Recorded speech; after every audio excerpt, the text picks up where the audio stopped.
Welcome back, everybody. This is Brother Mute here. Today we're going to double up on videos and see if we can get Jaethal done. So this will be another modded video. Again, just a caveat, because it's modded, it's not designed for those that are playing on the console. That doesn't mean you won't learn a lot of stuff, so I do highly recommend you check it out. If I see something that's clearly going to be different that you wouldn't have access to, I will point it out to you. Just pick a different feat or whatever we're talking about at that point. But by and large, it's only going to be like a couple things that are going to be different from, say, a vanilla version of the game. Eldritch Arcana is the mod that we're talking about here. This will give us some different spells, so there is that, and it'll give us some different feats for those spells that will be pretty powerful. And again, I'll point those out to you. Call of the Wilds is another possible option. Notice it's not on. It's because these are not compatible. So if you want Call of the Wild, you can't get Eldritch Arcana and vice versa. So shut one off, turn one on, and call it good. We're also using Bag of Tricks. This is how I'll force level my character up. So let's get into it, shall we? So, Jaethal is an Inquisitor. She's a unique candidate because she is not only an elf, she's also undead. It's the only undead character you actually have in the game. Now, you can make an undead character using the Eldritch Arcana mod. I'll talk about that when we get to that spot. But by and large, it's kind of a cool way to make yourself a level 1 undead character and be a badass. Highly recommend you play it. You want to be a high charisma based character if you're going to do that. And Jaethal's decent. She's not amazing when it comes to charisma. She's good, just not great.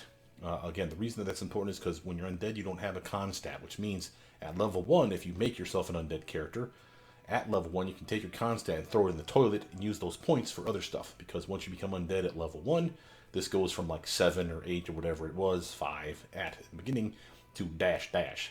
And then it uses your charisma modifier here for your HP, and it uses your base charisma modifier. So again, if we increase this to 18 with points, that's a +4 over here. That would be added to your fortitude saves as well. Now, on that, if you add charisma gear to her, buffing your charisma even higher, that will add to the HP. It will not add to the fortitude. Sorry about that, guys. Be real clear on this.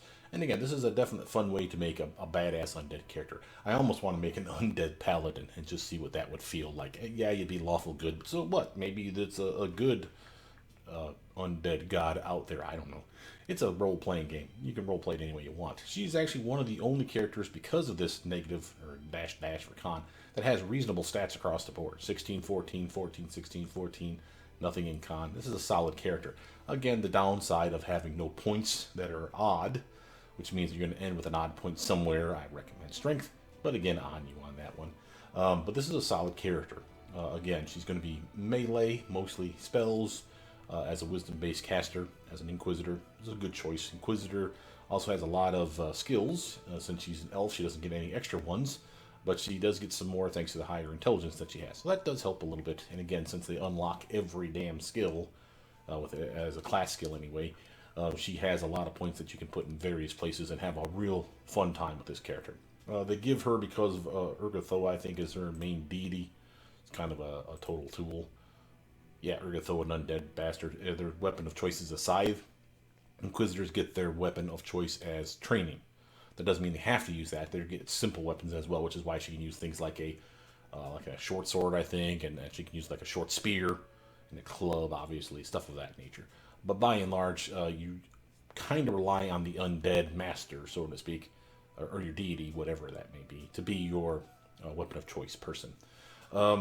On that, know that if you're level 1, trying to make your own undead character using this mod, the key to it is one of two things. One is you pick a specific undead deity, like Urgatho, I believe is the choice, and a trait that will unlock your ability to be undead, which is pretty badass. I want to say it's a physique drawback, where you are cursed is the category. And if you don't have this as your deity choice, then you are cursed only gives you one option, which is like a witch's curse, where you turn into a toad every so often, which is just stupid. But if you have this as your deity, then you'll see under you are cursed 2 choices. You'll have the witch's curse, or basically you are undead. That's the one you want. The other way of getting it, and besides going for this as your deity, pick whatever damn deity you want. If you get spell focus at level 1 for necromancy, and then take that trait, again, where the physique drawback is you are cursed, having spell focus and necromancy allows you to be cursed as well as an undead, which is the other way of doing it. And again, definitely do it at level 1. It'll give you a chance, like I said, to floor those con stats and then raise the other ones up to solid numbers across the board. This character is pretty trippy. Remember, when we talk about domains, notice they only get one as an Inquisitor. They get the special abilities, as you see here, like the Death's Embrace and the Bleeding Touch. All these domain spells are not a goddamn one of that shit. It's not that she won't have access to them necessarily, like Bone Shaker is part of her list anyway, but they don't get domain spells. This is for cleric stuff. I really wish they would have taken that out, quite frankly. Notice because she's undead, you do not take damage from positive energy. That's useful for her, but that's only at level 8 that shows up, which is pretty potent. Otherwise, when your team, like your cleric, is like AoE healing, like Harem, he could kill her. So make sure she's out of the circle when he does that shit. Other than that, because she's undead, like any other undead character, if you make your own, for example, because you're undead, cure spells will hurt you. Inflict spells heal you. So harm, inflict light wounds, inflict serious wounds, etc. and so forth will be ones that you will use to top off your character. And they do sell scrolls, wands, and potions of inflict for this reason in the game, so that she can actually give her those weird ass potions. She can chug those and top herself off herself. Of course, she has the ability to cast spells, and I highly recommend you grab at least a couple, if not every inflict spell on that list, simply so that she can be her own healer, so to speak. It's not particularly necessary, I suppose, but it is interesting. Because she's using a scythe, and you're unlikely to want to unlock something else. I mean, you could burn a feat to get martial weapon proficiency. Highly recommend you do it. If you're going to do it soon. But if that's not your thing, again, there's plenty of scythes in the game, and they're actually pretty damn cool. It's a two-hander, so she's going to be swinging for extra strength damage. So this +3 is going to be actually +4.5, rounded down to +4 for the damage on her swing. That's why you're seeing this +4 over here. And that's because it's a two-hander. If we use power attack again, of course you will, if you want to do damage on this tune, which of course it's a good choice. She'll be a solid DPS because again she's a two-hander, and again when it crits, holy jeebus. Now of course it only crits on a nat 20. We can make that 19 to 20 best case scenario, and I think that's about it. So, 10% of the time maybe you'll crit. So there's that. But by and large, when it does crit, they're gonna feel it. So it's very, very fun. Because she's kind of all over the place with her stats, literally you can make her a melee-based character with strength. She can even be a solid range character with a dex of 14. I mean, it's not amazing, but +2 is still a pretty good swing. And Inquisitors have a BAB progression, for those of you that don't know, that's in the middle, which means at level 1 they don't get anything, level 2, 3, and 4 they get a point. Level 5 they don't get anything, and then 6, 7, 8 they get a point. So it's a 3/4 progression, where the first level doesn't give anything. So 0, 1, 1, 1, 0, 1, 1, 1, and that's a typical. So by level 20, she'll be at a +15 for her BAB, which is square in the middle. Solid character, just like a Magus. It's a solid choice in my opinion. And she is extremely fun to play.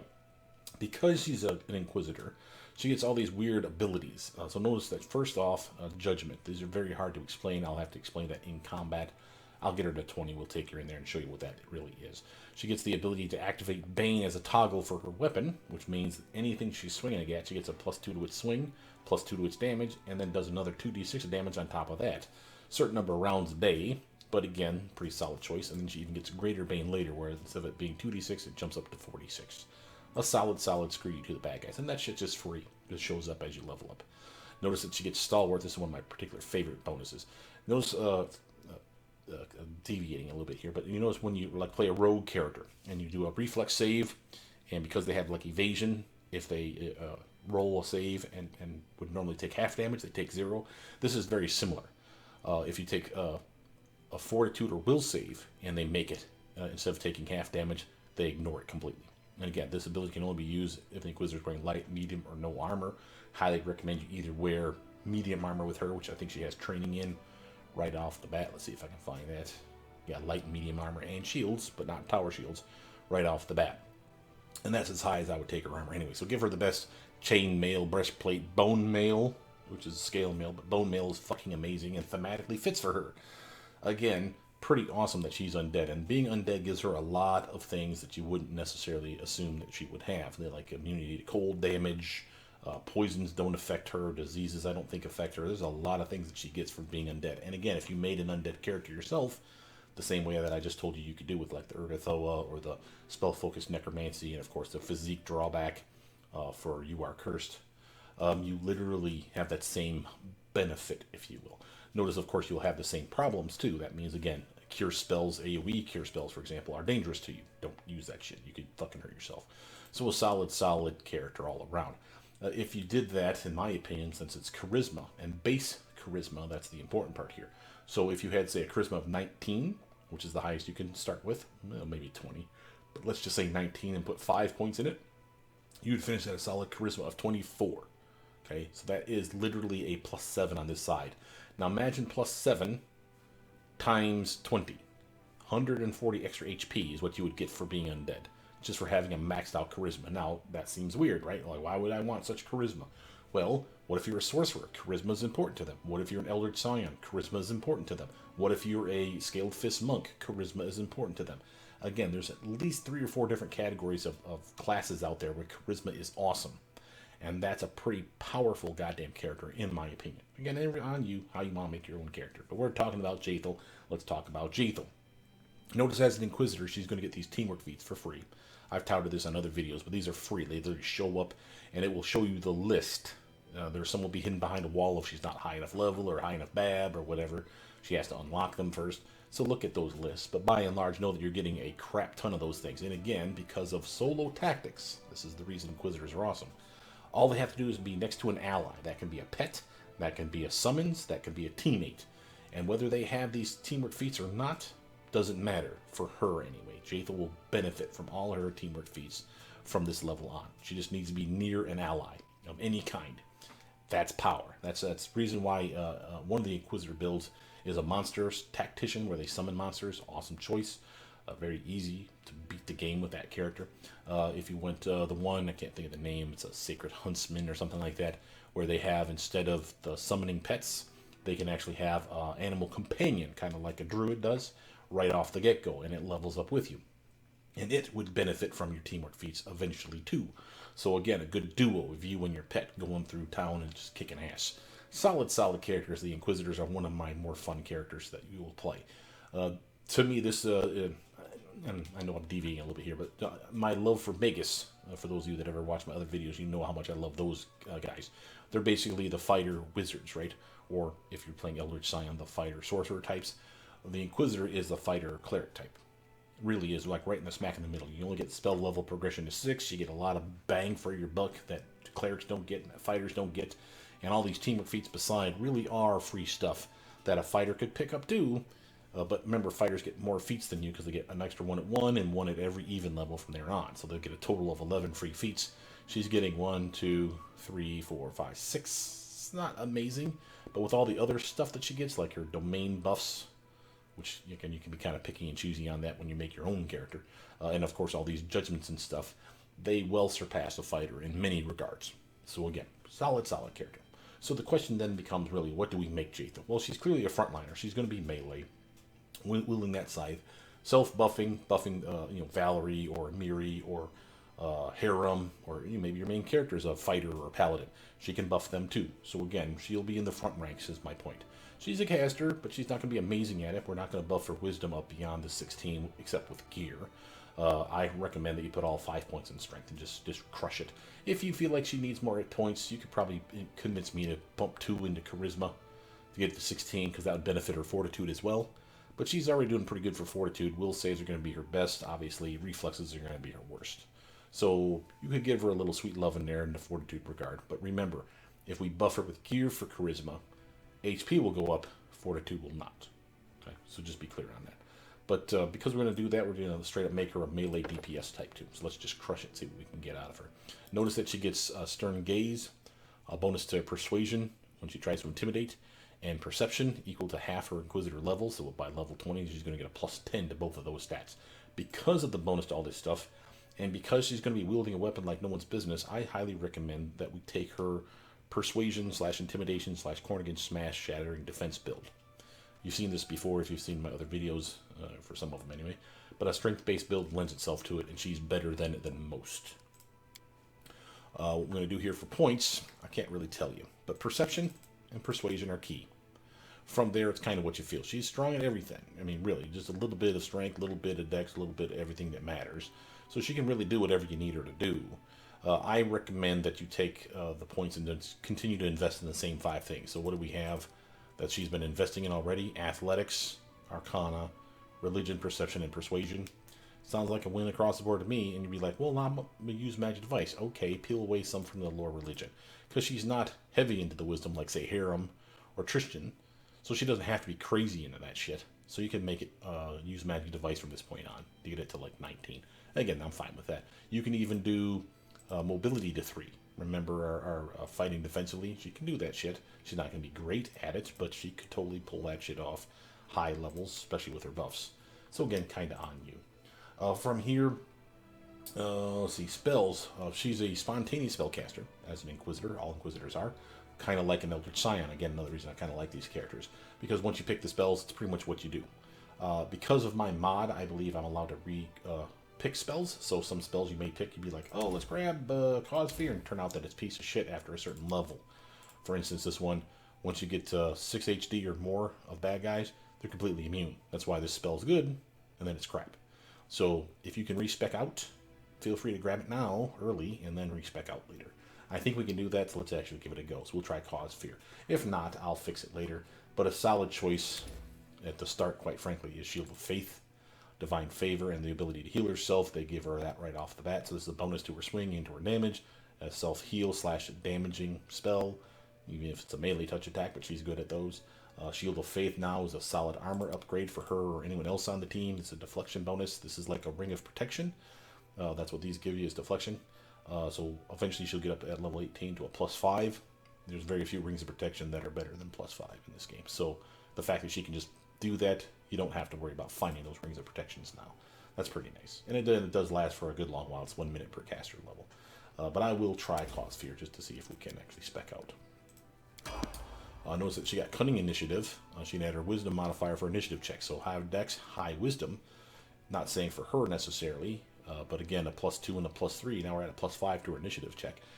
And again, with gear, buffing her Wisdom and her Dexterity, that's 2 ways to make her initiative go high, high, high.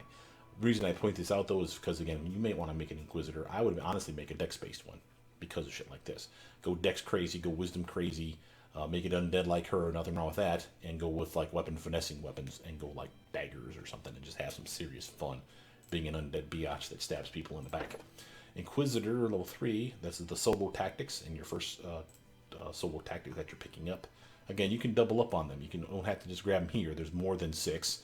You can get them up here if you want. It's kind of on you. I wouldn't do that, but it can make for an interesting build if you know she's always going to be paired with a teammate. I'm going to level these guys up, and then use magic device. Sure, why not? From here, let's do the teamwork feats first. So look at the unavailable. So not many that we're not having access to. Tandem Trip requires you to have a trip. Feats, which again we can get later. Seize the Moment. Combat Reflexes is required. An ally who uses this feat confirms a critical hit on an opponent that you also threaten. You can make an attack of opportunity against the opponent. So think about it this way. You and Valor are in the front. She has this, or Jaethal has this feat. Because remember, you're next to your teammate. Thanks to solo tactics, you don't have to care whether they have it or not. But you got combat reflexes and you got seize the moment. Valerie does a crit. Pure dumb luck sheet. She hits a natural crit with that bastard sword of hers. Because you're within range, you swing at the opponent. Boom, attack of opportunity. Just extra damage. That's all that really is. Very cool. And it's nice. It's not amazing, but it's appreciated. Outflank. What we got here? Again, this is just the +2 when you flank somebody with, again, Valerie next to you or someone else on your team next to you. Attacking the same target. That's considered flanking. That's a +2 to your swing. With this, she gets now a +4. And again, a solid upgrade, but it's hidden behind the wall of you need a BAB of 4, which is not going to show up till here, level 6. Okay? And again, you can pick it up there, and you should, in my opinion. But what do you want early on? Shield wall, you're not using a shield, you're using that scythe. Precise strike is good early, terrible later. A lot of people will be like, oh, pick this up at here or there just because you got nothing else to grab. That's dumb. It's only 1d6 of extra damage, and by that level, you're not even noticing it's a drop in the bucket. I mean, the average damage is extra 1 plus 6 is 7 divided by 2 is 3.5 extra damage you just hit per swing. Big whoop. It's not that big of a deal. I would rather you grab stuff though like back to back or buff your spellcasting ability. There's a variety of stuff in here that's pretty damn powerful. And back to back is solid armor. And remember, she gets this whether her teammates have it or not, as long as she's next to an ally. From there, I'm going to grab Weapon Focus and Scythe. Sounds like a good idea. We're going to need that for our power attack, Cornigan smash, blah blah blah stuff anyway. And now spell buffs. Let's grab that Shield of Faith now because we know we want it. Going. We should be able to pick free spells, by the way, at level 5. How do I know that? Because Inquisitor's spell progression is just like a Magus. Level 1 is level 1 spells. 3 levels later, level 4 is level 2 spells. 3 levels later, level 3 spells. And then on and on it goes up to level 16 for level 6 spells. But once you unlock level 2 spells in this case, the very next level is when you get to pick a free one. So, or respec out of one. So you get level 2 spells here, you'll get a respec out of one here. You'll get level 3 spells here, you'll get to respec out of a level 2 spell there, or whatever. And that's my point. Inquisitor, we're going to go strength all the way. And that makes her athletics amazing, by the way. That's going to be good. And that sure sounds good to me. Level 2. On this list, again, if she's going to be a self-healer, can't go wrong with always grabbing the heal spell. Notice that lesser restorations on this list, resist energy, a lot of the cleric stuff that we saw before for Harem, but again, the ability to pick them, and you have to pick them now. Delayed poison is a solid upgrade for a teammate, not for her. She's immune to poisons. Remember, she's undead. She don't breathe that shit. That's, again, another trick that she can do, though, where she's literally standing up there in the front, and you do, like, Stinking Cloud on top of her. She's tanking for you, and everyone's puking their guts out except for her, and she's just lopping heads off in a circle. So, if she wants to get delayed poison, she can use that on a teammate, or a pet, for that matter. But she doesn't need it for herself. Auto-hit moves at range are amazing, Bone Shaker being an example of one. And again, you can't go wrong with an undead person going heavy into necromancy, in my opinion. Especially if you didn't take Urgathoa as your, you made your own undead character, you didn't take Urgathoa as your deity, and then went the other route where you did spell focus necromancy. Remember, you get a bonus to the DC check then. So again, fortitude save, it's going to be a +1 for your DC check against that son of a bitch. So again, if you went that route, highly recommend you look into your necromancy spells. But I think we'll take lesser restoration as a solid upgrade early on.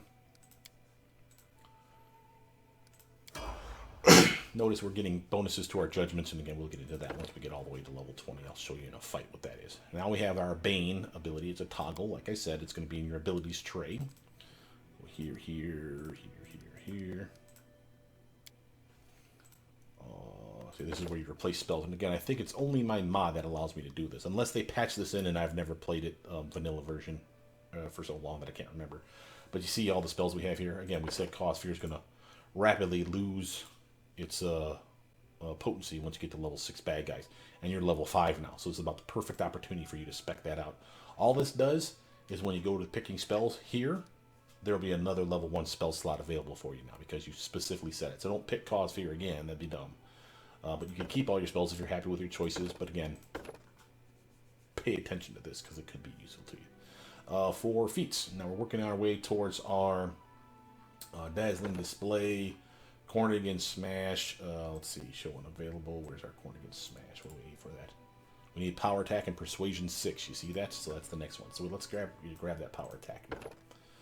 It's a penalty to her swing, but you don't have to have it on yet. You can wait a little bit. But right now you're at a 0, 1, 2, 3, +3 to your BAB right now. So this is going to be a -1 to your swing, +2 to your damage. Oh, +3, excuse me, for your damage because you're two-handed wielding. That's not that impressive. I'd leave that off, at least until you get to level 7 or 8. Level 1 spell, again, that's our recycled one. Highly recommend stuff like, Bless, Bane, Ear-Piercing Scream, anyways, give me an auto-hit, ranged spell, solid damage, and it's not heavily resisted. Stunning Berry is kind of crap. True Strike is useful. Protection from Alignment is a sucker's bet. It's okay early on, but then it rapidly falls off in favor because, again, this is better deflection because it will upgrade. Not only it starts off at +2, so does this one, but this one never gets any better. This one goes up to +3, +4, all the way up to +5. It doesn't give you the resistance bonus to save, so there is that. But once you get a Cloak of Resistance +2 or better, this is garbage. See what I'm saying?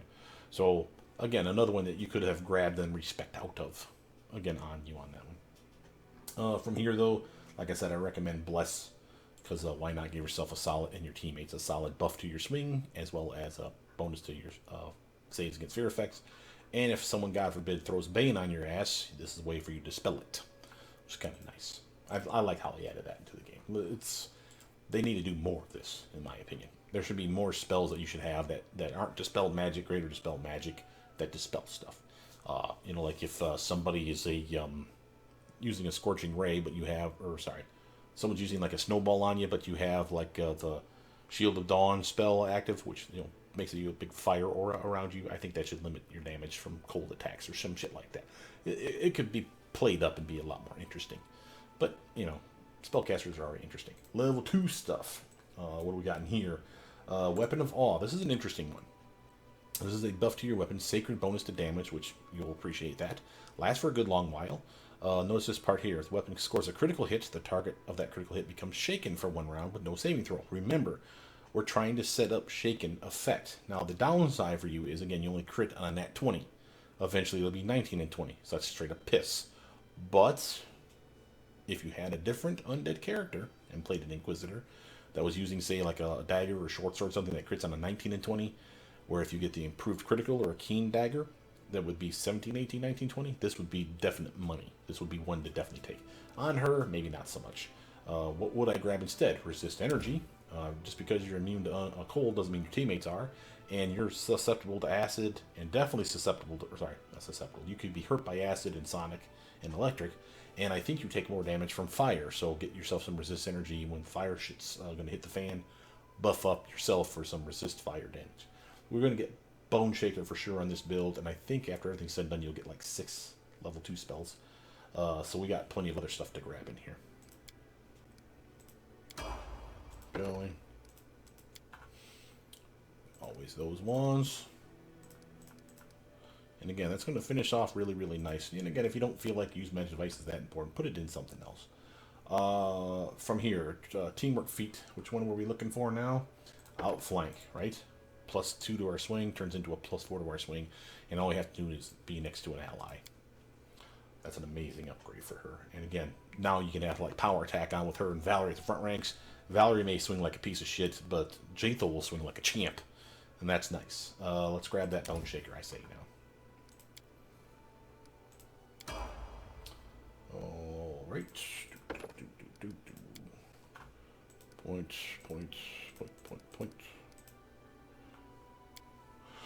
Okay, what to grab now? Looking for that corn against smash. There it is. We could have grabbed it at 6, power persuasion at 6, but again, we didn't have access to a feat that would allow us to pick it up. So here's our first chance to grab it.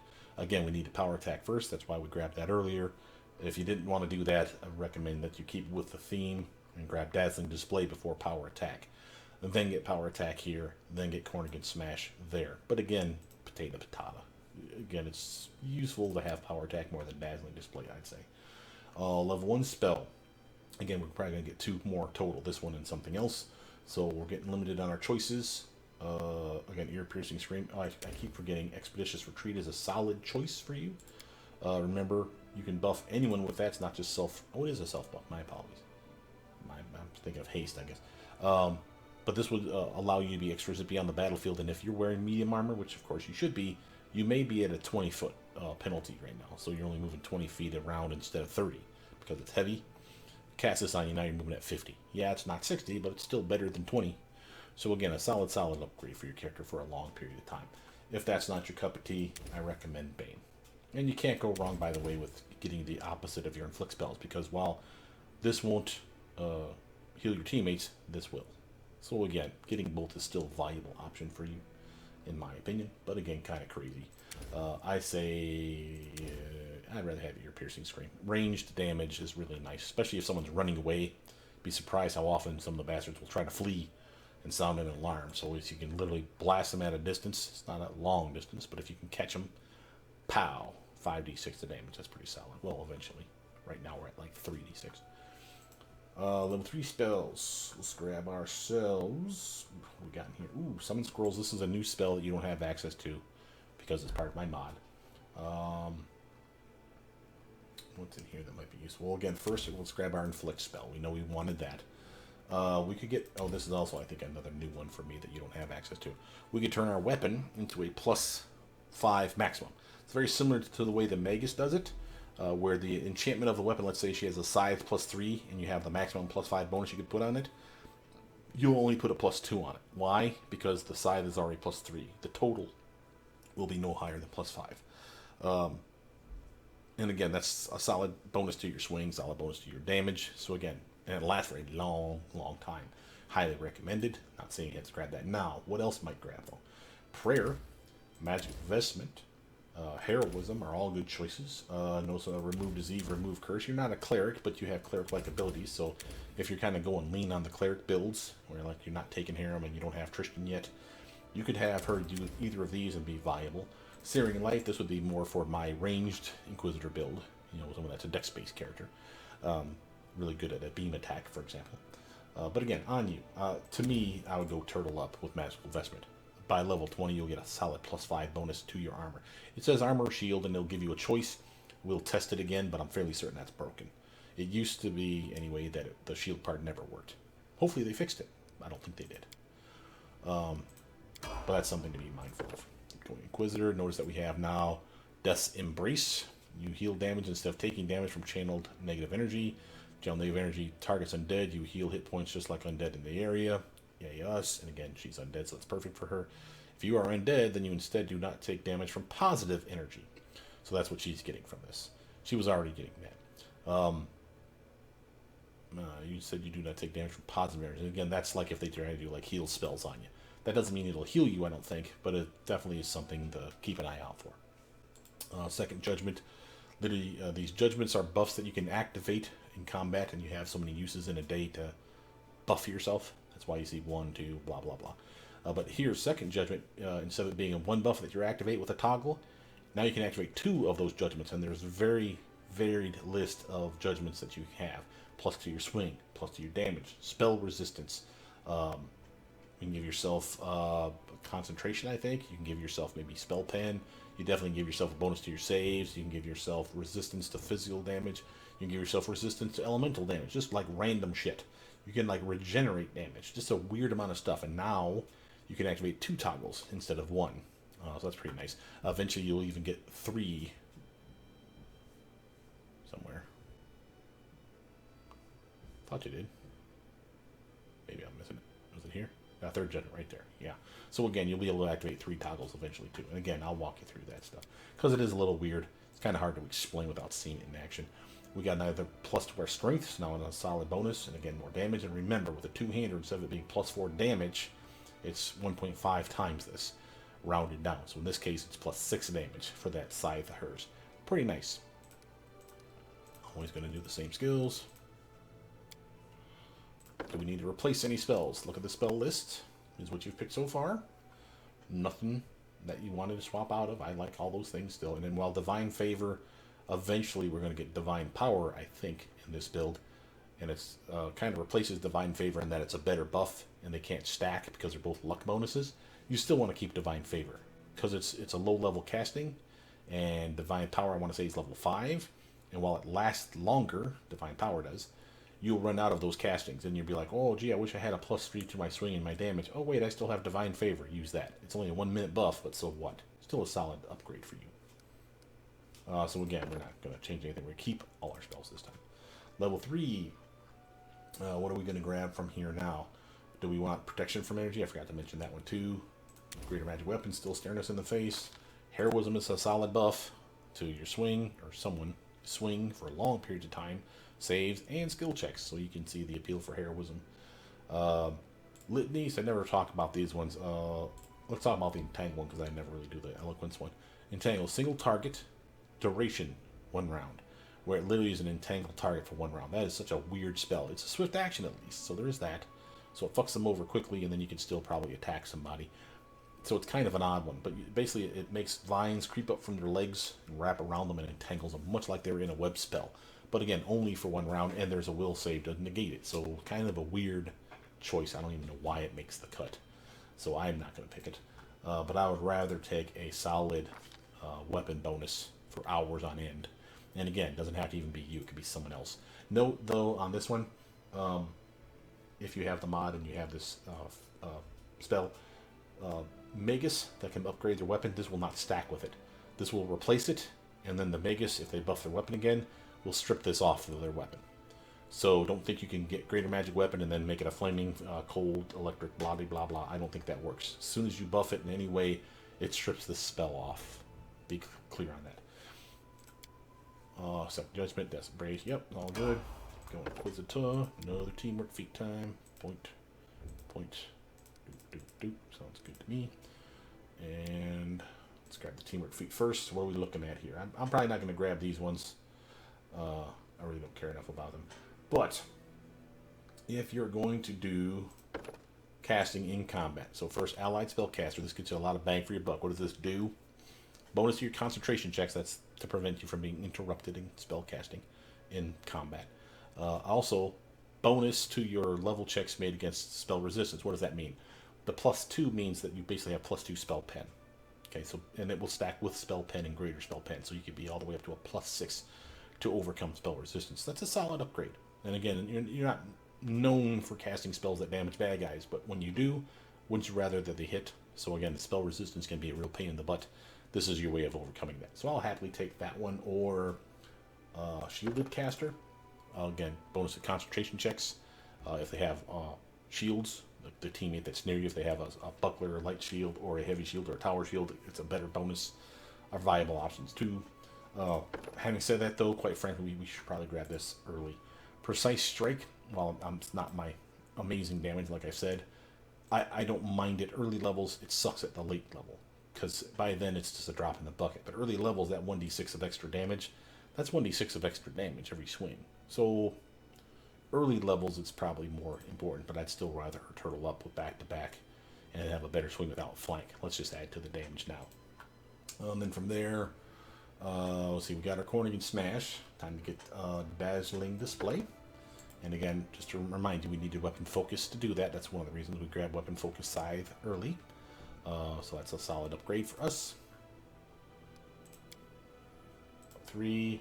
Time to grab her. Let's see, what does Fester do again? Just remind me. Fester's an interesting one. Blocks their healing abilities. So literally, they can't be healed by targets easily anyway. We're basically giving them a spell resistance to being healed. It's as weird as that sounds. And again, that's pretty nice. It may even prevent regenerative healing, like say from a troll. So this may be enough to kill a troll. I've yet to test that, but grain of salt on that one. I recommend things like Prayer. AoE buff for you and your team. AoE debuff for the bad guys. It's the same kind of buff / debuff. So whatever you guys get to be buffed, they have as a penalty. Attack rolls, damage, saves, skills. And again, +1 for you guys, -1 for them guys. Doesn't last long, but for a quick boost for you and your team, as well as a penalty to the bad guys, it's a solid upgrade.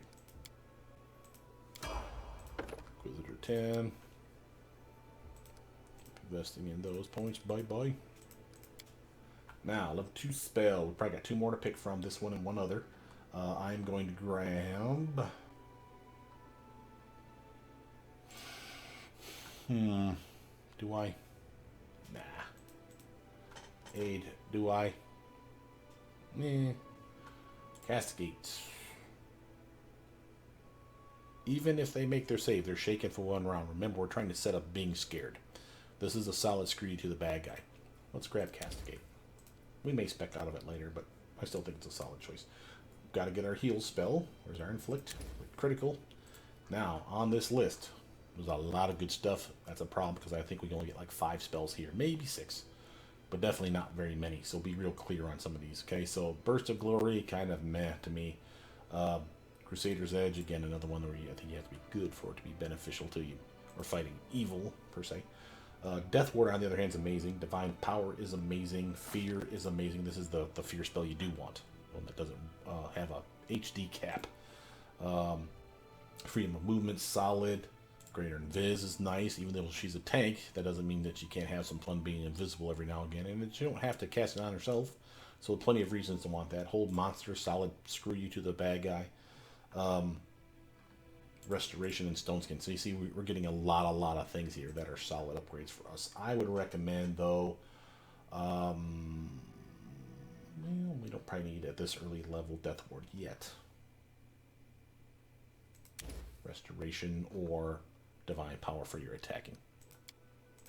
It's just nice to have restoration and lesser restoration on tap. That's why I went that regard. Here's our stalwart. So our fortitude / will saves if we take half damage. If we make the check for the fortitude or the will saves, which are our two best categories right now, then we only take zero damage if we make the save. That's a solid upgrade. Keep going. I love how Inquisitors unlock everything. They're so mean. Do we need to respec a spell out? Check it. Prove to yourself. If there's anything in here, it'd be Castigate. And again, we just picked it up, so I would say no. So we're going to keep everything for the time being. Now, keeping spells. What are we going to grab now? We've grabbed our Dazzling Display. Now, do we have our Shattered Defenses yet? Yes. That's it right there. And now we can technically stop. There's one more to grab, and you can grab it, I believe, at level 15, maybe 17. And it's called Dreadful Carnage. That's when wherever you kill anybody, then you intimidate everyone in a circle. That's cool, and it sets up some stuff, but you don't really need it. What you have right now is good enough. Again, kind of on you. I like it, but if you feel that these last four are better used for something else, go crazy. I'll love one spell. This should be your last one, I believe. And on this list, it's either Bane. Doom is single target. It's got a nice range to it. The duration is crap. Who gives a shit that it lasts a long time because they're going to be dead soon. But, see what you did there? Will save. If they don't make it, they become shaken. So you can scare a guy at range. What happens when they're scared? Thanks to Shattered Defenses, now they're flat-footed to you. Remember, anything that makes them scared, shaken, feared is to your benefit. But this is some kind of meh. I remember Doom, though, being just a -2 penalty to stuff. I know that's because that's what shaking does, but I thought it said something different, so maybe they updated that. So that's actually pretty good. Honestly, though, you can miss. As weird as it is to say, buffing with a solid +20 to your next swing is a nice solid +20 to your next swing. Can't say enough good things about True Strike. It sounds weird, and again, it's only probably at the beginning of a fight, or when you're fighting a big heavy, and you realize, like, halfway through the fight that you're like, oh shit, we're whiffing left and right on this jackass because he's got mega armor, and we didn't buff up near as good as, like, we didn't use Divine Favor or Bless or whatever, but I really want to hit him because one hit will be enough to take him out. True Strike Harass, in the very next combat round, big hog and swing with that scythe. Just saying. And there's other things that True Strike gives, by the way. Another thing I should say it gives. We ignore the mischance if they're concealed. So if they have, like, displacement on, or invisible, or blur, like a -20% chance to hit them, or a -50% chance to hit them because they're concealed, this takes that away. So people keep forgetting that shit. That's power. Level 4. Let's grab that Divine Power now. Inquisitor. And again, Greater Bane. Another teamwork feat as well. More strength. Sounds good to me. Point. Nice. From here, what are we going to do? Shake it off. This one here, the more allies that are around you, remember, she has the solo tactics, so they don't have to have this. But the more people around her, like pets that you summon, if you have 4 little doggies sitting around you, or undead, whatever, you literally have a +4 to your saving throws. Because you have 1 ally for each ally around you. So 4 skeletons around you, or 4 teammates around you, or 4 pets around you is a +4 to your saves while they're alive. Or undead, I guess, whatever. You get the point. On your team, let's say it that way. Level 4. I do want Hold Monster. I do want Freedom of Movement. I do want Stone Skin. That's probably going to cap us off. But I also want Death Ward, and I want Fear. You see my problem? Death Ward might not be a problem for her, but it's nice that she can cast it on others. Fear is nice because, again, she can AoE scare targets. Remember, Shaken sets them up for your Shattered Defenses so that you can catch them flat-footed. Greater Invis, pass. Hold Monster, though. Let's grab that because there's a neat trick I can show you with her. It's not necessary for her to have it. We might even spec out of it. But by and large, this is a solid FU to a single bad guy if you catch them. Inquisitor. Alright, here we go. Okay, now we have, like I said, everything we need. We just look down in the D's for Dreadful Carnage. I know it's not here yet, but I always check. Nope, so we're good. So whatever you want. Get an improved critical on that scythe. Make it crit on a nat 1920 now. It's doubling your chances of critting. It's not amazing, but it's still interesting. We can do the additional traits now. Let's actually do that. Here's the physique drawback I wanted to show you. You were cursed. See the undead curse? You already are. This is what would normally be there. If you have Urgathoa, this shows up. Notice, here's your choices. If you have Spell Focus, Necromancy, or Urgathoa as your deity, this will pop up in your list of choices. This is how you make it level 1 an undead character with my mod, the Eldritch, not my mod, the mod I'm using, Eldritch Arcana mod. But that's clearly not what we're doing. Emotional drawback. She is clearly cruel. If they're not flanked, that's a bad idea. Condescending, she's also a pill, but that's an intimidation penalty. We don't want that either. Envy is the obvious one. That's the one that's a concentration penalty unless you have money. But physique drawback, we could go back to that and grab hedonistic. See this one? Again, it's a strength dex penalty, but only if you don't have a lot of cash on hand. By now, you definitely do. And she speaks in a royal tone, so I could justify hedonistic, I suppose. From here, we have a variety of things that we can get for her that's fun. First of all, let's talk about campaign traits. Equipment trait. Yeah. Family heirloom. You could go scythe. Again, you're not level 1, so you won't get a magic one for free, but you will get a +1 to your swing. That's a good enough reason to grab this. It's kind of crap, but it's kind of on you. I don't like that one. Again, Iron Liver. You don't have to worry about this one so much for yourself because, again, Iron Liver is a Fortitude save against poison. You're immune to poison because you're undead, remember? So none of that shit should affect you anyway. So that's just crazy talk. I would recommend, say, like a combat trait. Let's see, Persuasion. Everything's a class skill for you, so you don't have to worry about that. Resilient. Bonus to Fortitude saves across the board. Reckless. Mobility bonus. Reactionary. Bonus to Initiative. Is there anything that gives you more judgments a day? That would be the thing to look for here. Anatomist. No. Expert.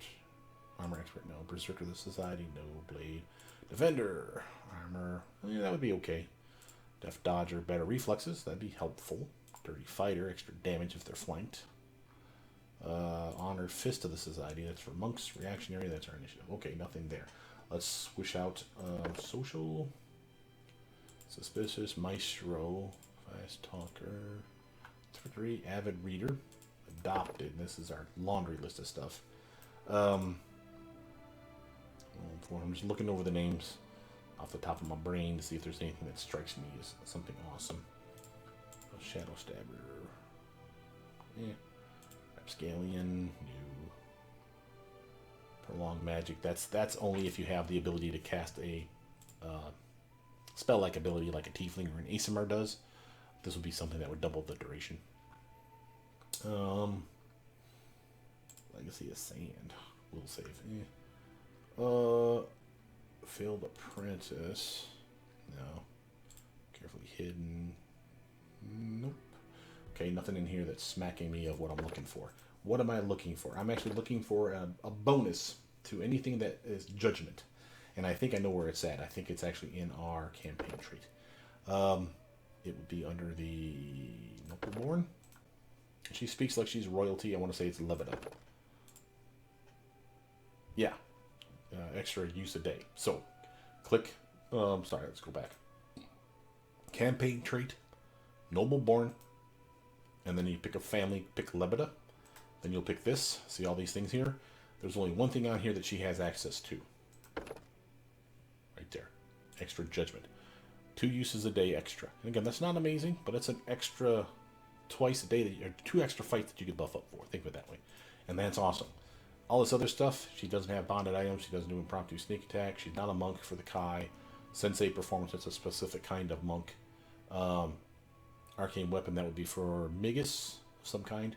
Alchemy, mutagen, that would be obviously for any kind of alchemist upgrade. And that's power, but again, it won't give you one unless you already have one. So this is the one you go for, extra judgment. Might be something under magic or faith. Let's actually check both of those. Wisdom in the flesh, here you go. Anything based on strength, charisma, or dex, you use your wisdom modifier instead. We don't really pump our wisdom, so that don't matter. Scholar's Great Beyond, pass. Sacred Conduit. Whenever you use healing energy, it gets a big bonus against, a +1 bonus to the DC check against undead, pass. Planar Savant. You can use your charisma modifier instead of making knowledge checks instead of intelligence modifier. You have to pick which one knowledge that we're talking about now. But again, her intelligence is 14, her charisma is 14. It's not helping her. Lessons of faith. I don't trust this. This is like you get advantage. Indomitable faith. What's this one give us? Plus on our will saves. Fate's favored. Here you go. Fate's favored. Let's click that one for the time being. Luck bonus of any kind. That bonus is increased by 1. Remember our divine favor and our divine power spells? Both of those are luck bonuses to your attack bonus and your damage bonus, at least. So having that go from +3 now to +4, or in the case of divine power, +6 to +7, you can see the appeal. Exalted of the Society. Channel energy, that's for a cleric. She doesn't do that. Ease of faith. Persuasion, don't care. Devotee of the Green, that's nature stuff. No. Defy madness, bonus to your saves. Nothing wrong with that. Oh, and wisdom damage and drain. That's helpful. Child of the Temple. Well, religion. We don't care about religion. I mean, we're maxing it out anyway. Birthmark. We did that on the other guys. So charm and compulsion effects. There's nothing wrong with that. But again, I think I like Fate's favored. That's a solid buff for her. Let's try for the last one. Magic. Beast of the Society, classically schooled, dangerously curious. No. Focus mind. Bonus to concentration checks. Gifted adept, that's not for her. Magical knack, pass.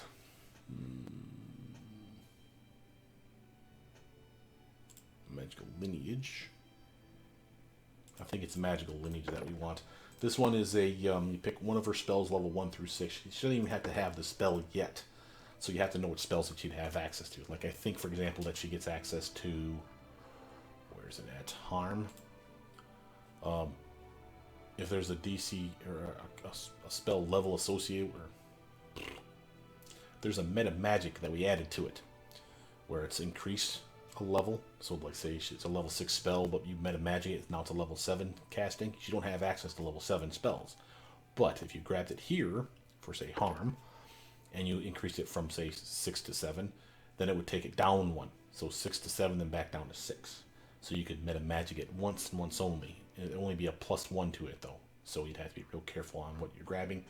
Other options would be Undeath to Death, I think. I think she has access to Banshee Blast. But again, we'd have to get a meta magic. I'm not saying we're not going to. The question would be, what meta magic would you get? Well, harm is a melee touch attack. But if you grab the meta magic reach, you could shoot it at a distance. Because you could shoot it at a distance, that would go from level 6 to level 7. This would take it back down from level 7 back down to 6. So you'd have two versions of harm. The melee touch attack where you touch them on the shoulder, or if they're running away from you, you shoot them at a distance. She's not going to be great at that shooting, but it's an option. We could have done that for other stuff though, like our on Death to Death, maybe. Umbral Strike, maybe. I don't know that I want that though. Let's actually back out of this one. Shall we grab that equipment trait with the family heirloom and grab that scythe then? +1 to her swing. If we know she's going to use it all the time, why not give her a +1 to it? It sucks that we didn't get it at level 1, but whatever. I'll take a +1 to the swing. Level 3. What are we going to grab here? Let's grab that. Some of the scrolls is actually pretty funny, by the way. And we could have spec'd out of, say, Resist Energy to grab now Resist Energy Communal, the AoE version, for us and the team for 10 minutes. That's a long buff. So maybe that's the thing to do. We'll get it so that when we get the next option, which will be the next very round, or next level at 14, we'll spec out of Resist Energy, okay? Level 5. Time to get some AoE damage in here. Some Flame Strike, finally. We could do Mass Cure Light Wounds, and again, that would also damage bad guys and heal her at the same time, assuming they're not undead, of course, too.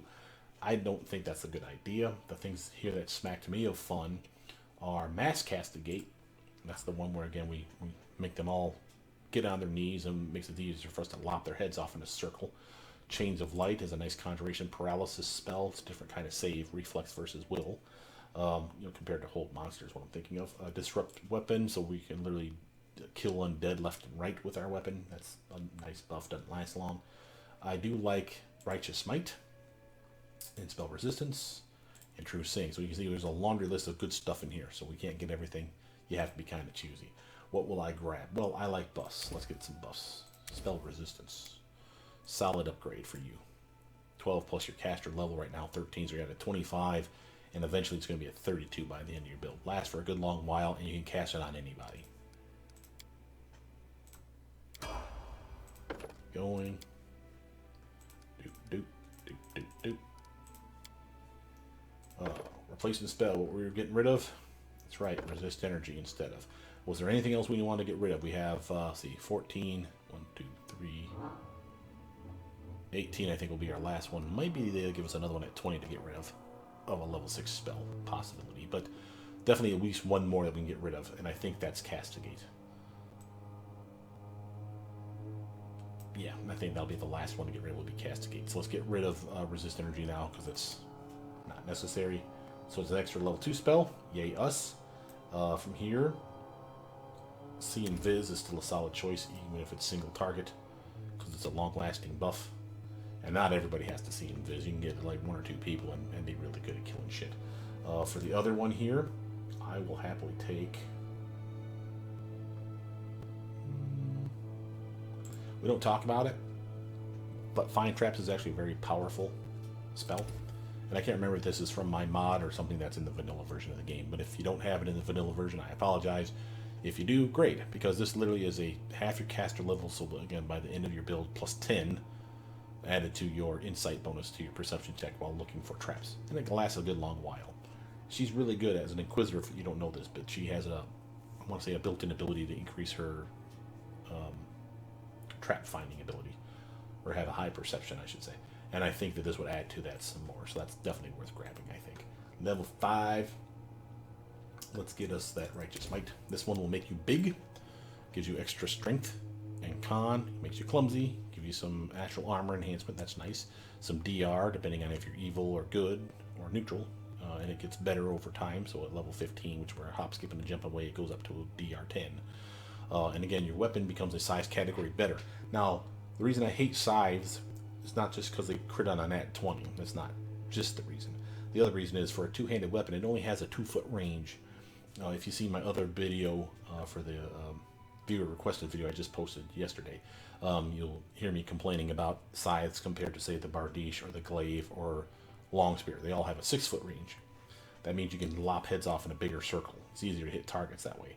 But if you get a bigger size category, like when you do Righteous Might, for example, the 2-foot weapon becomes a 6-foot weapon for reach. A 6-foot weapon goes to like 10 foot or 12 foot. So it gets even bigger though. So again, it would still be better to have anything other than a scythe. But at least the scythe now has a really nice solid reach now. So Righteous Might is a solid choice for her. Inquisitor, 15. Another teamwork feat. Boom, boom, boom, boom, boom, boom. Very nice. What we're going to do here? Oh, coordinated defense. Probably could have picked that up sooner. For those of you that don't know, this is a bonus to basically the coordinated maneuvers, which whatever those things are. So that includes a variety of things. So again, like trip, bull rush, dirty tricks, and things of this nature, which are feats that you can grab, fall under those categories. This would be coordinated maneuvers would be a bonus to those checks. Coordinated defense is the opposite. It's a bonus to your protection from those effects. So if someone tries to trip you, for example, you're on your ass. This would protect you at least a little bit, or it's harder for them to do it. Think of it that way. And again, solid upgrade. Feat-wise, we have our standard defenses. We're looking for Dreadful Carnage. There it is. We don't have to get it, but you can. And remember, because we have a mod, we can get it and another feat by going Spell Vulnerability. And again, notice this. We could have taken Frail, dumb idea. Peg Leg, also a bad idea. Or in this case, Spell Vulnerability. Now, what Spell Vulnerability would we get? Well, here's Necromancy. That makes no sense because you're undead. But it's Unholy. So, is there anything here that's the opposite? Transmutations are Divine. If you really want to play the theme, this would be the one to pick. Downside is there's some really bad transmutation spells out there, and be a minus 40 your saves is kind of fucking you over. So you still kind of want to go Abjuration. And again, good news for you, because you're undead, your weakness to cold don't mean shit because you're immune to cold. So you really only have a penalty of Abjuration. So really, realistically, this would be the one you'd want. It's a thematically a bad idea, but logistically it's a great idea. And again, it gives you 2 feats for the price of 1 bad feat, right? So again, we can grab that Dreadful Carnage now, and we can grab something like, oh, how about Dodge? I like Dodge. Did we get improved critical for the scythe? We did, didn't we? Yeah. No, we didn't. I think I want improved critical for the scythe. Let's do it. We're going to grab here. True Seeing is an obvious choice. Mass Castigate. There we go. And again, now we have a chance to get rid of Castigate at level 16, so it's perfect timing. So here we go. Strength, nice solid buff. That's a +5 to your swing and a +7 to your damage because it's a 2-hander. Very nice. Very nice. Level 4. Oh, sorry, not 16. It's level 17 is when we get rid of Castigate. My bad. This is our first dip into level 6. Let's get that, shit. Stone Skin? Death Ward? Freedom of Movement? We only got 2 more, I think, to pick from. I think I want Death Ward. It's good for casting on the teammates. Even if it doesn't help you out, it helps the team. Level 6 stuff. Look at all the cool shit she has in here. Circle of Death. Blasphemy! And all these other worded ones like Dictum and blah, blah, blah. I don't like those so much. Same with Arbitrament. So that's a nice word. Blade Barrier, on the other hand, is kind of funny. But I think you would be better served getting Harm, because it can also damage and heal you. Remember, you're undead. So this would actually heal undead, including you, of up to 150 HP, which, again, at this level, you're definitely healing 150 HP. So imagine her taking a massive spike of damage and saying, oh shit, Harm, whoop, fully healed, back in the battle, baby. And then, of course, you grab the reverse heal for your teammates. So, again, pocket cleric, so to speak. And that gave us our 3rd judgment, by the way, right here. So we have 3 toggles that we can activate now. Boom, boom, boom, boom, boom. Go. First, replace spell, Castigate. We got the big version. Might as well get rid of the little version. We got here. Really doesn't matter at this point. Kind of what you feel. Let's grab Armor Focus, Medium Armor. You're always going to be wearing it. Why not get a bonus to your armor class? Level 2. I'll take... This is replacing our Castigate. I'll take...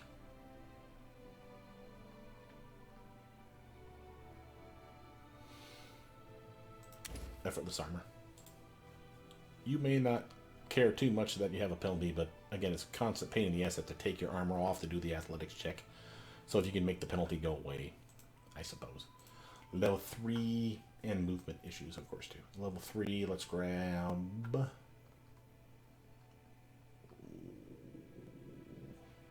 Honestly, protection from energy is not bad, but we're also then missing the AoE version. This is the one, though, that makes you straight up immune to up to 120 points of damage of one of these 5 types: Acid, Cold, Electric, Fire, or Sonic. You get to choose when you cast a spell, you or a teammate. Lasts for a long time, but that's misleading. Remember, the moment you take up a total of 120 points of, let's say, fire damage, it's gone. That could be in 1 round. That could be, 40 minutes from now. Who the hell knows? So, it's helpful, especially when you need to be straight up immune to something for at least a short period of time, because you know that like the first attack they're going to hit you with is like fire. This would be a nice buff for her because, again, she is fire sensitive. But Heroism, Fester are all viable options. Remove Curse, remove Disease if you want to be more of a cleric type. Summon Scrolls is super funny, though, just to bother the bad guys, but they die real quick at this level. I'd say Fester, though, may be interesting. At level 6, let's grab ourselves a Umbral Strike, Inspiring Recovery, Cleanse. This one will heal you. And it also does, it's a self-inflicted thing. No, wait. Yeah, self-inflicted thing. So it will heal you. And I believe it does heal her now, because again, once you get to like level 8, you don't have to worry about heals damaging you anymore. But notice the other stuff here. Any of these things that may have affected her, which she's immune to like half this shit. Like she can't be fatigued, and she can't be exhausted, she can't be diseased, she can't be nauseated or poisoned. She might be able to get sickened, dazzled, confused, blinded, and ability damage. Those might still work for her being undead. But again, this would strip those off you, those penalties. So that's not bad. But if you're really going to be an undead biatch, why not do something like Circle of Death or Undeath to Death? You know, whatever. No wrong answer here. 18. That one, that one, that one, that one, that one. Now, the last teamwork feat for us, unless we pick one up here, which I doubt. I will take Shield Ball. Why not?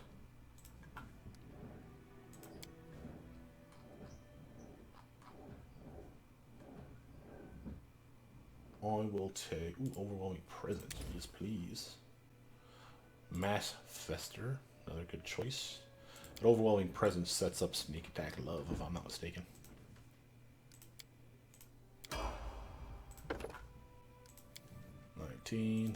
Almost done. Boom.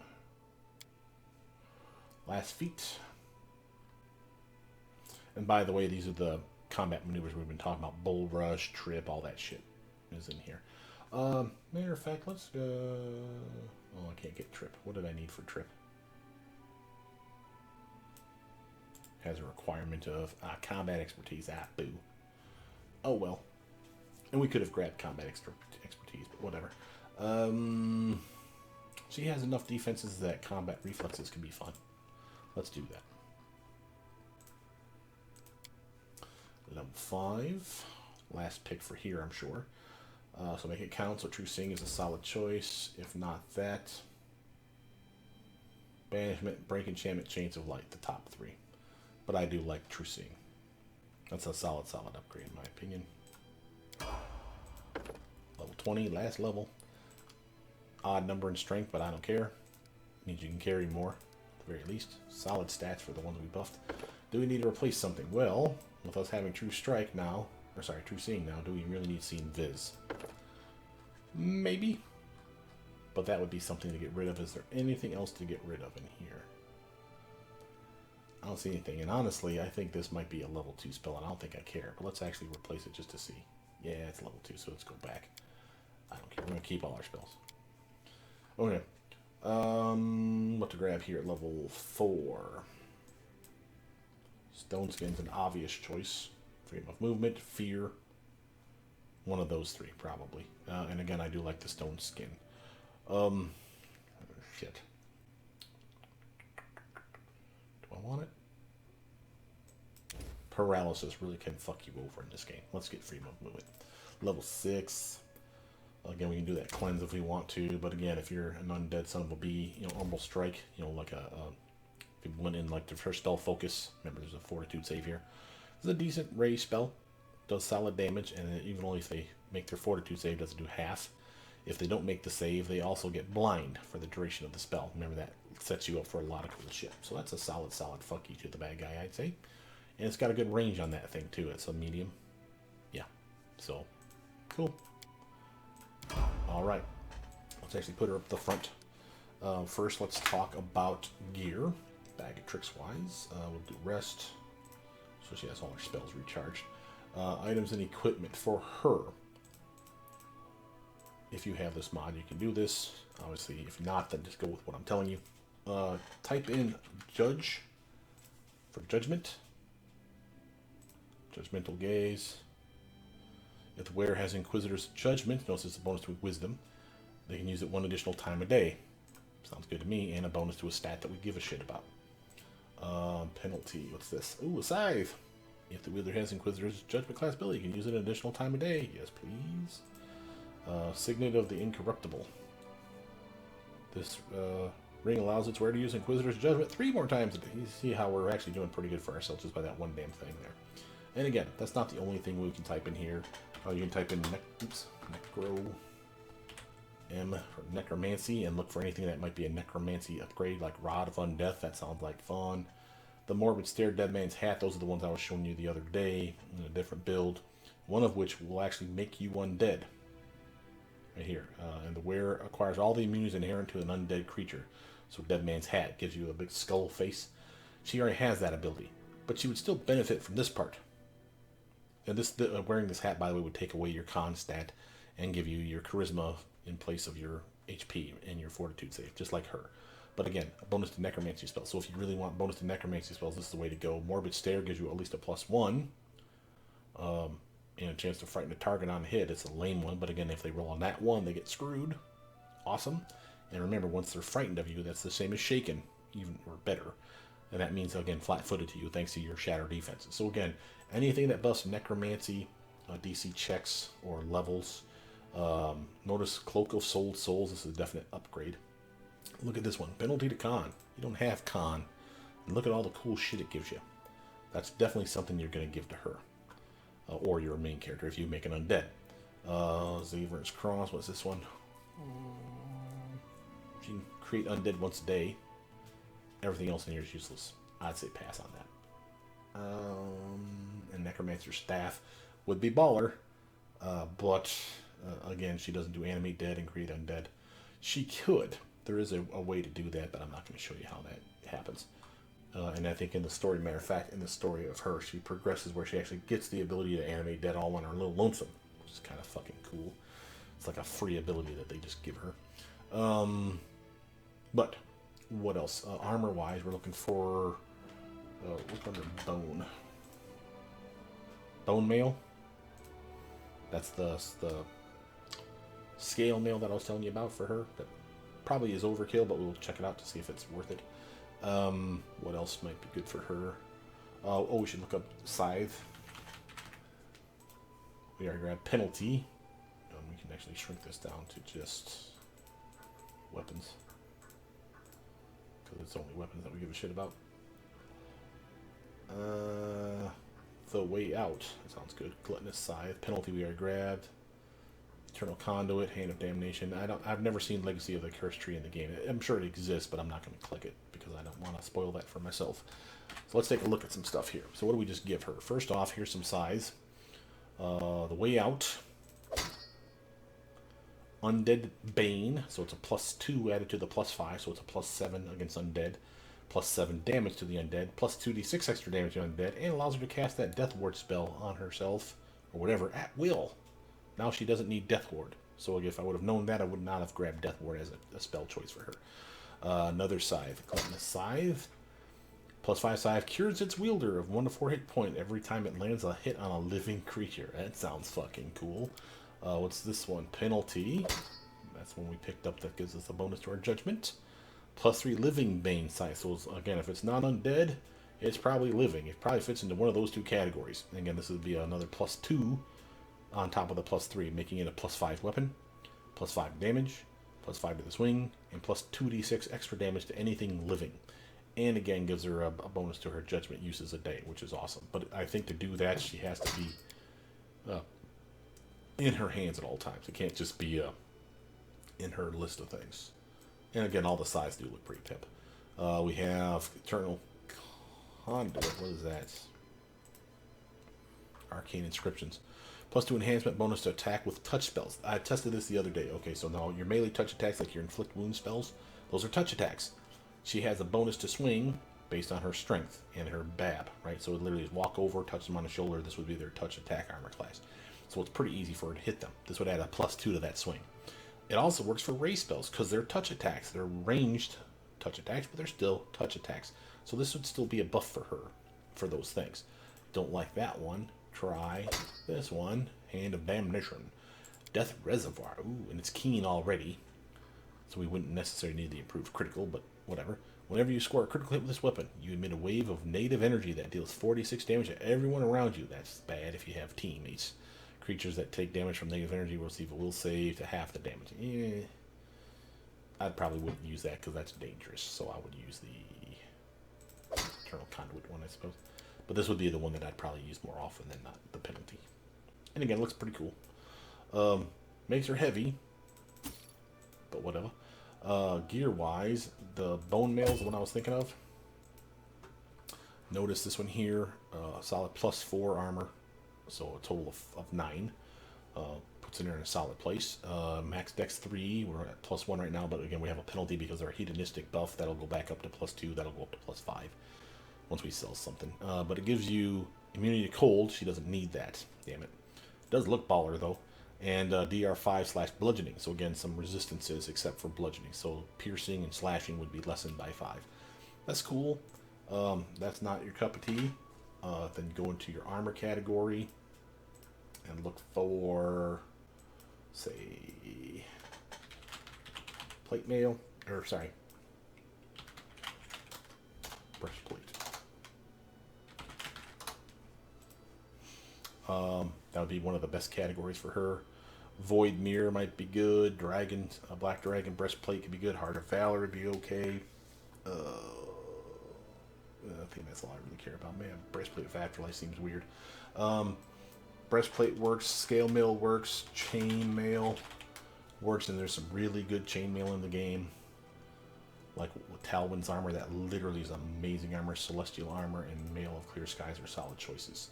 What we got here?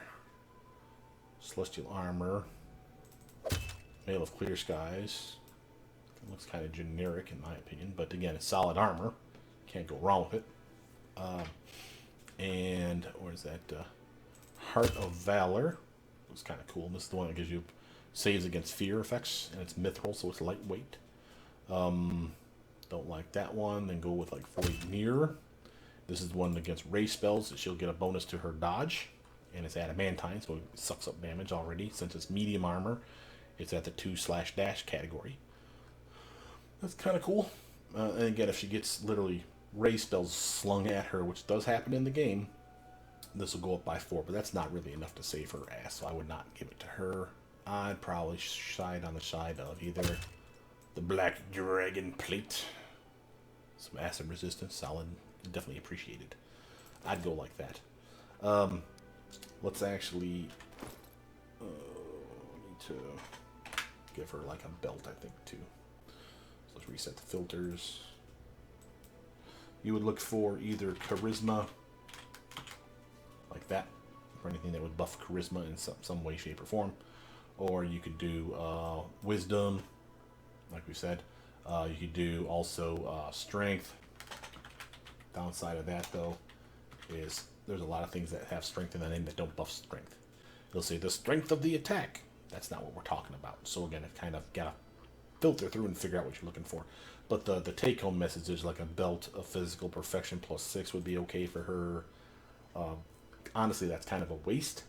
And I say that because she has no con stat. So what would you want instead? A physical flow? Belt of physical flow +6. You see this? Strength 6, Dex 6. Perfect for her. And again, it's not something that you would put on most teammates because most teammates would want all 3 buffed, right? So let's give her the Judgmental Gaze. Let's give her the physical flow belt. 6 and 6 there. Again, once we sell stuff off and get some cash on hand, these will go up to 27 and 20. Here's the Cloak of Souled Souls, and this one is a cursed item. This is a quest item, no less. You like piece it together. Hence the long story here. Notice the penalty to Constitution does not affect her because she has no con stat. But look at all the bonuses she gets. +2 to any necromancy school or summoning type spell to the caster level. And a +2 to the necromancy school's DC check. And she can cast Vampire Touch 3 times a day. That's something she couldn't do. As a caster level equal to the level of the character. So in her level, it's level 20. That's a 10d6 of damage that comes in for extra HP for her. Solid upgrade. Notice the unequipping equal, this is why it's cursed. Unequipping the cloak, blah, blah, blah. So don't unequip it is the point. But again, for her, this is a perfect choice. And it does look boring as hell, quite frankly. Signet of the Incorruptible, we want that. Was there anything else I wanted to give her? Probably something with charisma, just to show the HP go up. Trying to think of where that would be. Whatever, let's just do it this way. Charisma. What do you got that's a buff to charisma? Okay, can't be a cloak, can't be a headpiece. Blessed Path. That's full plate. You don't do that. You don't do robes. Belt. Dex and charisma. That's kind of weird. Cloak. No. Ooh, Royal Gloves of Valor. +6 charisma. Bingo bango furry triangle. Here you go. And greater heroism. Fucking titties. That's amazing. Look at that bad boy. And notice the +6. I want you to see the 183 jump up to 243. That's why we did that. Notice that it did not affect fortitude, because remember, unaugmented is what goes down here. So again, if you wanted to have a high charisma character, like a sorcerer, like I said, being undead, they could finish at a solid 24. That'd be a +7 added to the fortitude instead of the +2 that you're seeing here. So could have been much better. But that's a solid upgrade for her. And again, the greater heroism 3 times a day, that's something she didn't have access to before, I don't think. That's a +4 to her swing. She'll appreciate that. Let's go actually kick some ass. Just so you can see the judgment ability kick in. Oh, I do want to... Hold on a second. I want to rest again. Since I've given them all this stuff, I want to make sure that she has everything recharged as far as her abilities. Okay. Alright, kid. Show them how to kill stuff. So, for her, remember setting up terrifying effects. Fear, shaken, anything that can do that. Instant kill stuff where you can kill like a main boss versus the minion. If they're within range, all of them are within range to you, kill the minion. It's easier to kill them, and you scare them thanks to dreadful carnage, right? You will shit a big fart cloud. Anyone within range of that fart cloud gets shaken, probably. So, let's go try to kill this mofo. Let's see if that will do it. How about we do a judgment while we do it. So here's all your judgments. Notice how many uses a day we have. Most of that's coming from, well, not most, some of that's coming from all the gear we have on us. It's probably going to finish right around like 9 or 10, though, for a normal build. And that's solid 9 fights a day that you get to screw guys over, but in this case, 14. And remember, we have 3 judgments. Remember, you got judgment to start with, then you got second judgment, and then third judgment. All that means is instead of activating 1 toggle, we can activate up to 3. So look at what we have here. You have a bonus to your damage, +1 sacred bonus on all weapon damage. This bonus increases by +1 for every 3 Inquisitor levels. I'll take extra damage. Here's healing. You regenerate damage. I'm not going to read them all to you, just give you a general gist. Here's extra attack roll bonus. Sounds good. And we got better swing and more damage, and then we have piercing, so concentration check / spell terror. Steadily better. We have protection, so if we need extra armor, sounds like a good choice to me, and it's sacred armor, so it's something I'll probably stack with most categories. Purity, bonus to your saving throws, and again, it gets steadily better over time. Notice at 10th level, the bonus is doubled against curses, diseases, and poison. So again, just read through these things, and you'll see that you got a lot of shit to pick from. Resistances, so acid, cold, electric, fire, and sonic, all of them. And it starts off with just 2 points, and then it gets increased by 2 for every 3 Inquisitor levels, so it gets steadily better. Now, it's not something we're going to see in this fight, but again, that's something to say, hey, I'm going to hit some fire damage. Here's a way to buff up. Resiliency, this is your DR, 1/good, because you're probably guessing. And as such, it keys off of that. So against good weapons, they'll penetrate it. But there's not very many, if any, in the game. So this is solid DR for you. And again, it gets steadily better over time. Levels. Resiliency to physical attacks. So again, unless it's a magic weapon, less likely to be important. Notice at the 10th level, though, the DR changes from magic to an alignment. Chaotic, evil, good, or lawful. That is opposite the Inquisitors. So obviously, if you're like chaotic, evil, it would be lawful, good. Smiting. It's kind of a weird one. This is what causes magical purposes of bypassing damage reduction. So if you're really having a hard time hitting an opponent, but they have like a DR10/evil, but you don't have an evil weapon, activate this. You would have them. But again, for the third one, I think I'll just go for... Sure, why not? So again, 3 toggles running, not counting, of course, our power attack. And that's what the third judgment gives us. And again, those are solid buffs to her. Let's actually do a charge maneuver. Oh, it won't let us. Go here and kill this dude. Probably because of the range.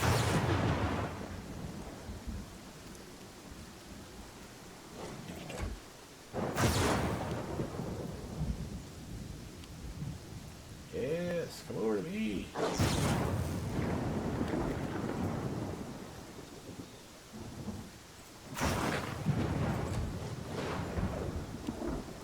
Yeah, we go, perfect. Jump up on her, so kill you bastards quick. Alright, now it's Jaethal's turn. Kill this fool.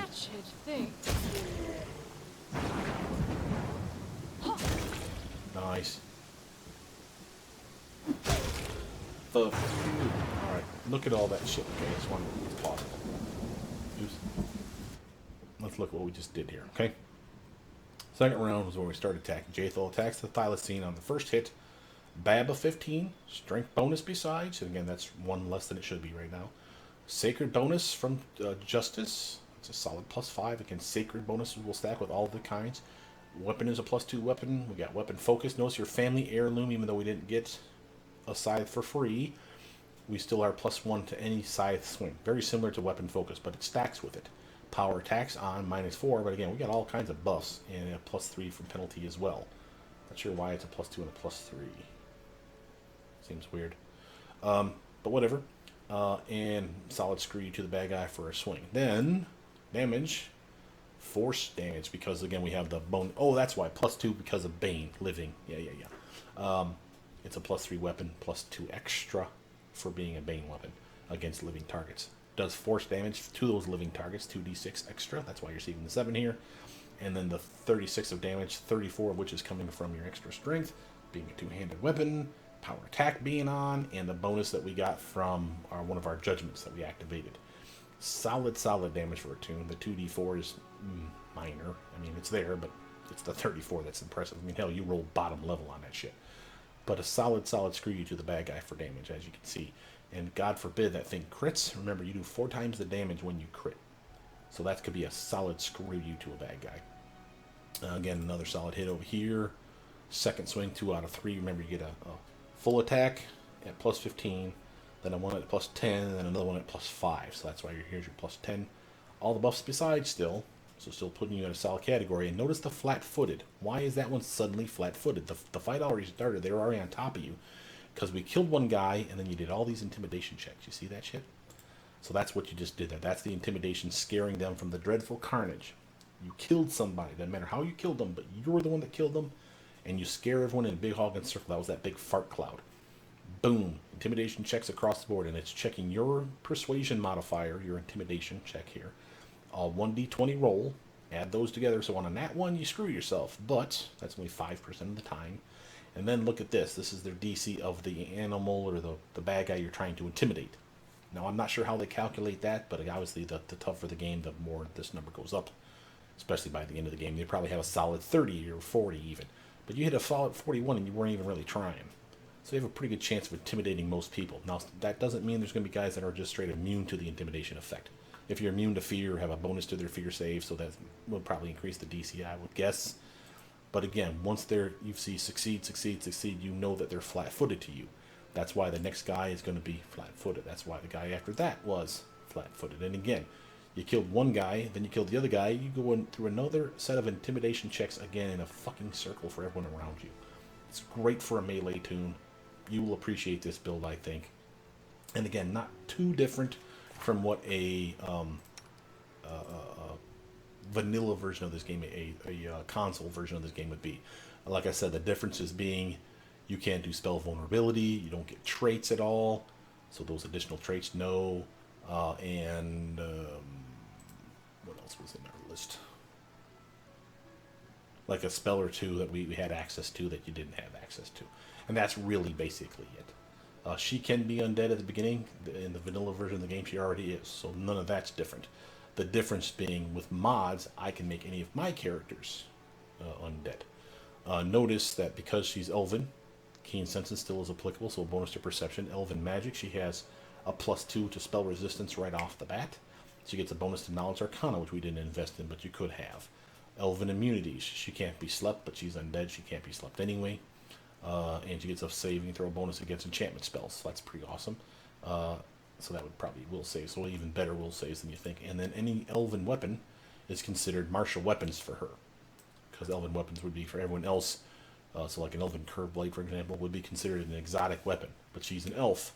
It would be considered martial. She doesn't have martial weapon proficiency. If you gave that to her, she would be able to use an elven curved blade in a battle. And there's a couple in the game that are kind of cool, but she's all about the scythe. So just, I'd say stay with that. But notice that, again, she's skilled with a longsword and rapier, so there's stuff that she could equip even though she doesn't have training in it per se. Because she's an elf, she's got training by default, I believe. Well, matter of fact, I don't even think I need to do that. Let's find out. There's got to be a longsword in here somewhere. Yeah, here you go. See how it's a martial weapon proficiency? Martial proficiency group in the bottom of that list. She can still use it. How do I know? Because it's not keying off as red. See the normal color versus the red color? This is a weapon she can't use. It's exotic. She has no training in it.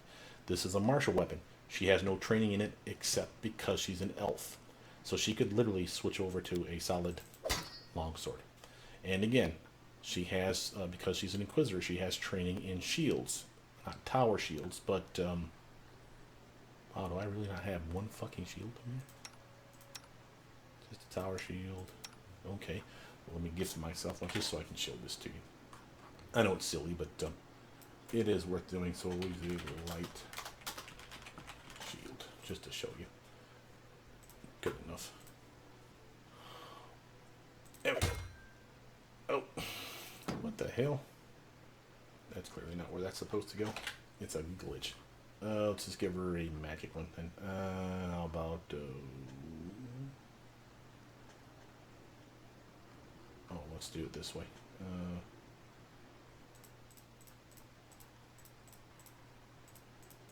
Should make most of this crap go away. Search. Forewarning. There's a good one. Okay, that for sure is a shield. So again, she could sword and board it, is my point. And again, extra armor as a result of that, so to help her feel tanky. Now, it's only one-hander, so she's not going to do as much damage with it. And of course, the fact that it's just a normal longsword too. But there's plenty of ways around that. Give her a solid magic longsword, she'll crush some shit. But again, you could really get a lot of bang for your buck. Being immune to crits, for example, on a frontliner is not the worst idea ever. Extra armor on a frontliner is not the worst idea ever. So again, you don't have to go with just the size. This is a solid character from start to finish. I think you'll enjoy it.